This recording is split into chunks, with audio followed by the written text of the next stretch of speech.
Selamat pagi dan salam sejahtera kepada Dr. Ruaibah dan rakan-rakan sekalian yang akan menonton video ini. Nama saya Jason Kong dan saya merupakan daripada kumpulan 3 untuk Assignment Teaching and Learning Tools.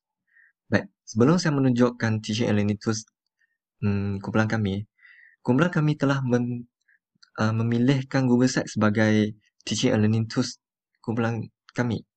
Hal ini kerana Google Sites adalah salah satu application ataupun web yang free of charge.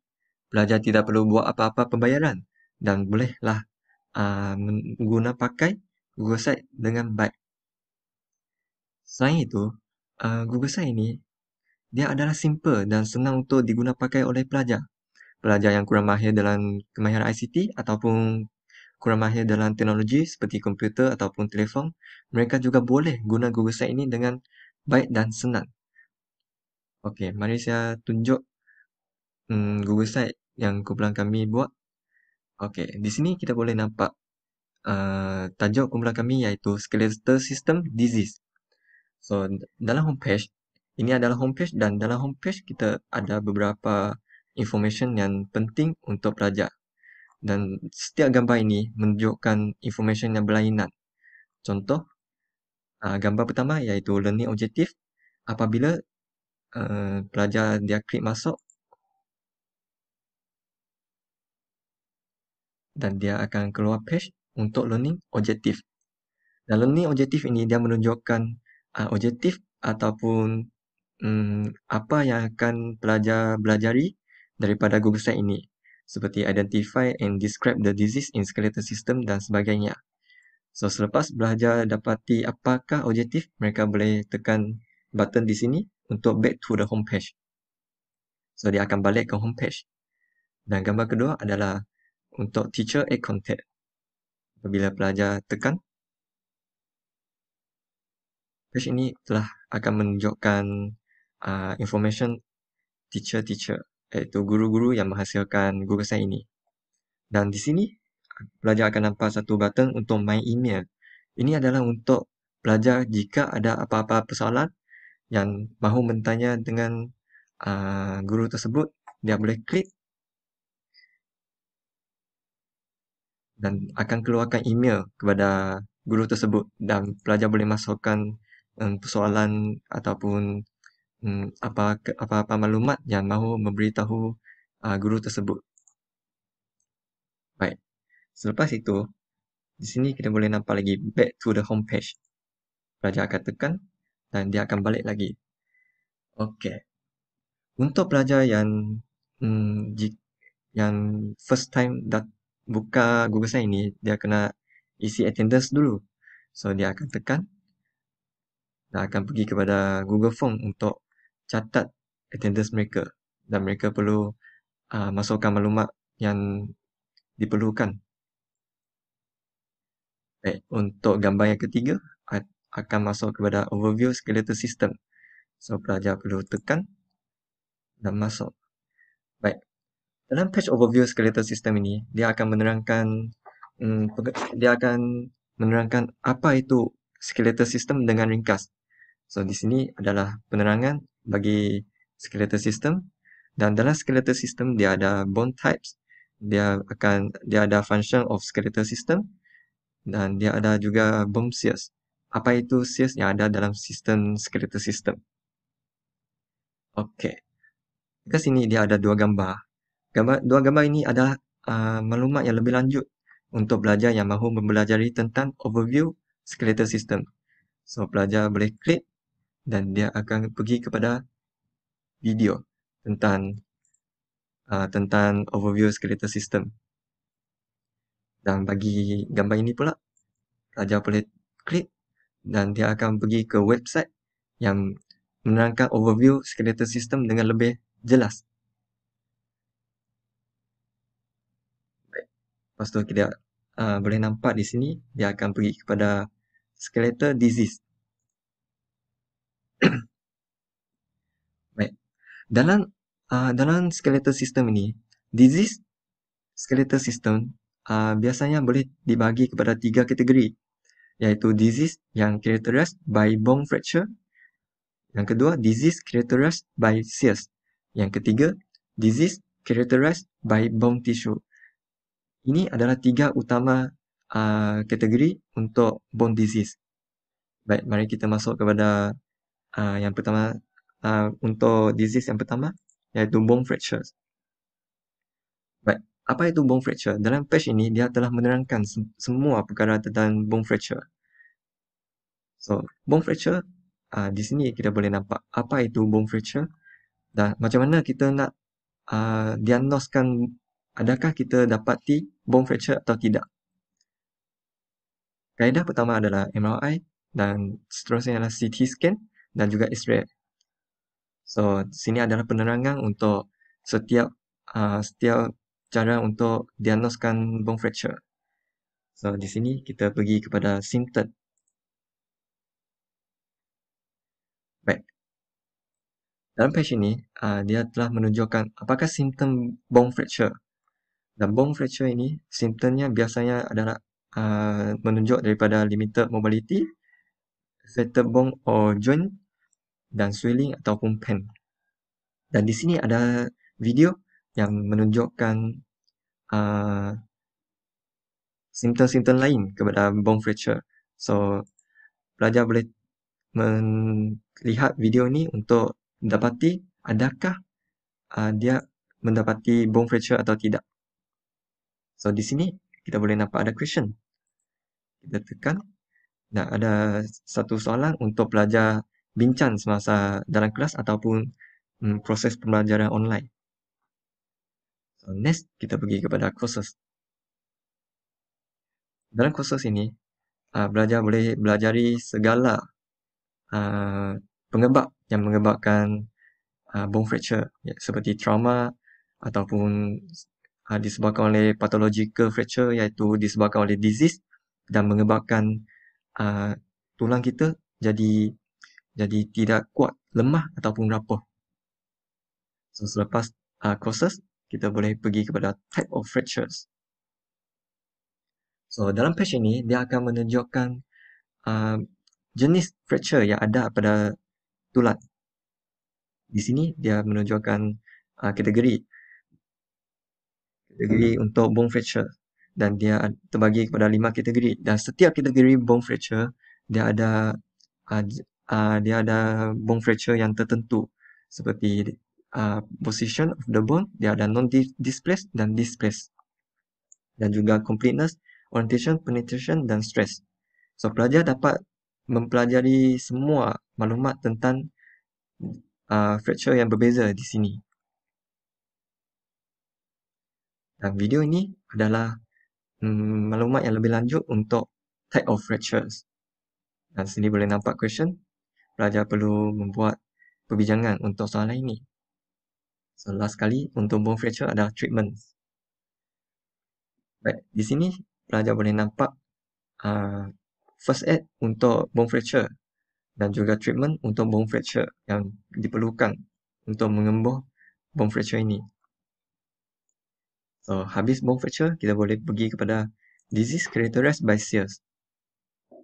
So, dalam sini dia akan membuat sedikit pengenalan tentang disease yang disebabkan oleh shears. Dan di sini kita boleh lihat click the picture. Click. Dan pelajar akan masuk kepada first disease untuk shears.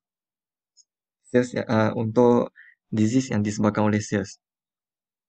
So, osteosarcoma adalah first disease yang disebabkan shears dalam kisah ini. Dan di sini ada sedikit pengenalan tentang osteosarcoma dan kaedah untuk kita diagnoskan untuk osteosarcoma, iaitu X-ray, CT scan, MRI dan bone scan. Dan simptom sarcoma, osteosarcoma juga boleh nampak di sini. Dan juga di sini ada satu video untuk pengenalan kepada osteosarcoma. Pelajar yang berminat boleh tengok untuk mendapatkan information yang lebih banyak. So, seterusnya kepada causes and types of osteosarcoma.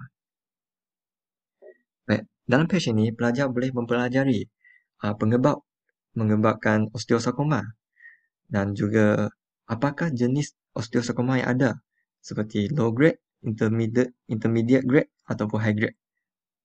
Dan setiap grade dia adalah mempunyai jenis osteosarkoma yang berbeza. Seterusnya kepada treatment untuk osteosarkoma.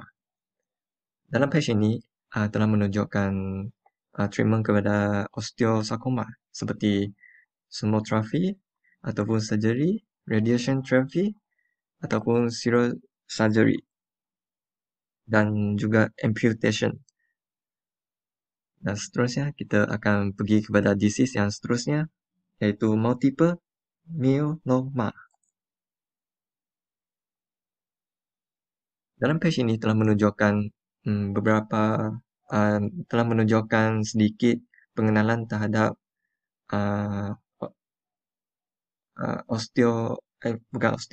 multiple myeloma. So di sini ada 4 gambar, iaitu overview, causes, signs and symptoms dan treatments. So pelajar boleh tekan untuk masuk kepada overview. Dan sini adalah overview kepada multiple myeloma. So bagi informasi yang lebih lanjut, pelajar boleh klik di sini untuk dapatkan maklumat multiple myeloma. So di sini ada video untuk menjelaskan multiple myeloma ini. Next, kita pergi ke seterusnya, iaitu causes. So causes, page ini akan menunjukkan causes, iaitu penyebab yang menyebabkan multiple myeloma. So di sini ada menunjukkan causes dan juga sini ada satu lembar, pelajar boleh klik untuk pergi ke website yang yang menunjukkan maklumat yang lebih banyak. Baik, seterusnya kita pergi kepada next, iaitu signs and symptoms kepada multiple myeloma. Dan sini telah listkan beberapa simptom kepada multiple myeloma, dan sini ada satu video untuk penjelasan kepada signs and symptom multiple myeloma. So di sini ada dua gambar yang link kepada website yang menjelaskan tentang multiple myeloma. So pelajar boleh klik untuk mendapatkan maklumat yang lebih jelas. So, next kita pergi kepada seterusnya, iaitu treatment kepada multiple myeloma. So treatment kepada multiple myeloma terbagi dua, iaitu chemoterapi dan radiation therapy. Sini kita boleh nampak treatment option for multiple myeloma. Kita klik dan dia akan keluar satu website yang menjelaskan treatment kepada option for multiple myeloma by stage. So balik kepada Google Site. Sini ada satu video sama juga terangkan tentang treatment kepada multiple myeloma by stage. Baik, di sini adalah page bagi bone tissue. So sini ada penerangan sedikit kepada disease bone tissue dan kenapa dia dikategori sebagai disease bone tissue. So di sini ada beberapa example disease kepada disease yang dikategori dalam bone tissue ini. Di sini kita ada osteoporosis, ada osteomalacia, ada Paget's disease dan osteomyelitis. So baik, kita pergi kepada osteomyelitis dahulu. Klik.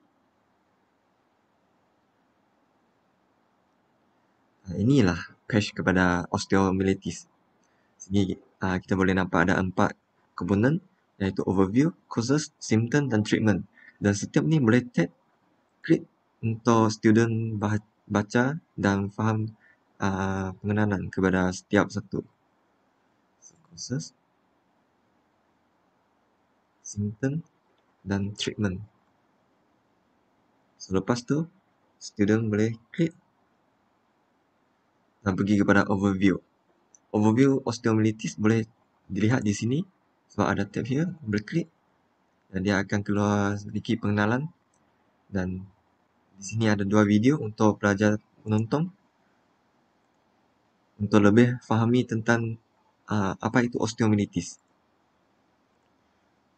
Seterusnya kita pergi kepada causes osteomyelitis. Ini adalah page kepada causes osteomyelitis. Dan sini akan menunjukkan beberapa causes. Dan sini kita boleh nampak ada tiga poin, iaitu the bloodstream, bleed, dan injuries, surgery. Dan sini pula menunjukkan risk factor kepada osteomyelitis. Ada 3 risk factor. Dan 2 lagi di sini. Next, kita pergi kepada simptom. Simptom osteomyelitis. Dan pelajar boleh klik sini untuk tengok apa simptom yang merangkumi dan macam mana diagnos dan test untuk osteomyelitis. Ada 7 cara kaedah untuk test dan diagnos osteomyelitis ini.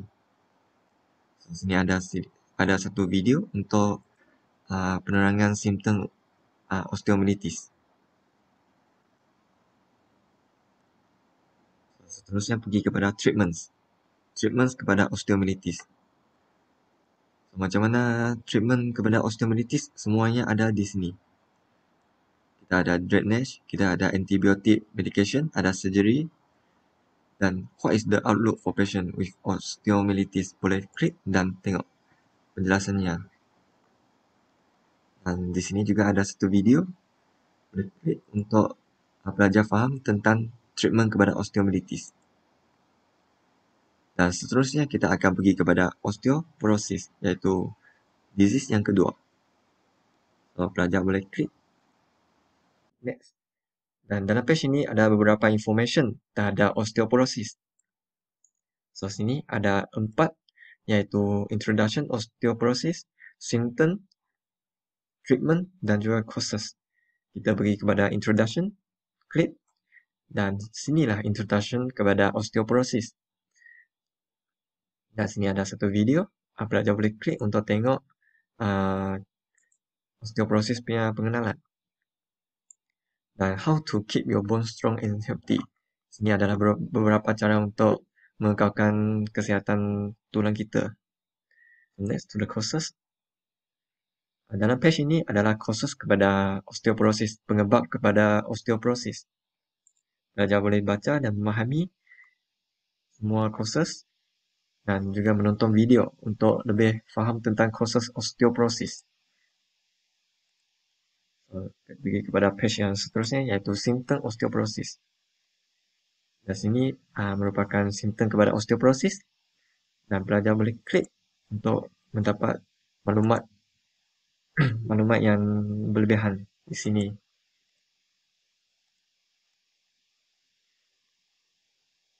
Dan sini adalah 4 habit yang